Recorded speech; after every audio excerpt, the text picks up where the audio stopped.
Mesfushori kombëtarës shqiptare Ylber Ramadani shkëlqeu në ndeshjen e javës së 25 të Serie A duke shënuar golin e dytë në fitoren e Lecces 0-2 në transfert ndaj Cagliarit. Goli i Ramadanit erdhi në minutën e 76 pas një goditjeje të fuqishme nga jashtëzonës, duke vullosur fitoren dhe duke shënuar golin e tij të parë në këtë sezon të Serie A.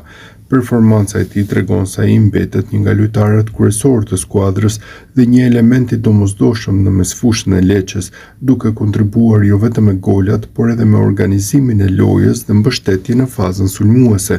Në prononcimin e dhënë pas ndeshjes, mesfushori shqiptar ndër të tjerat deklaroi: "Shpirti i skuadrës është më i miri në 3 vitet që kam qenë këtu.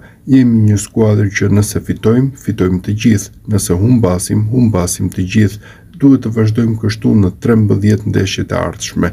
Jam i lumtur me golin dhe që i dhash ekipit tim 3 pikë. Lufta për të shmangur rënien nga kategoria po bëhet gjithnjë më e vështirë dhe e dinim se ishte një ndeshje shumë e rëndësishme jashtë fushe për t'u ngjitur në renditje dhe për t'u përgatitur me më shumë qetësi mendore për ndeshjen e vështirë kundër Interit.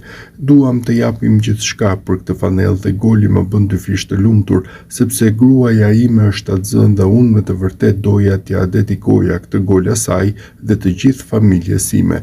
Lecce kishte nevojë të merrte pikë, për fat të mirë gjërat shkuan mirë dhe trajneri e përgatiti ndeshjen shumë mirë", deklaroi Ramadani.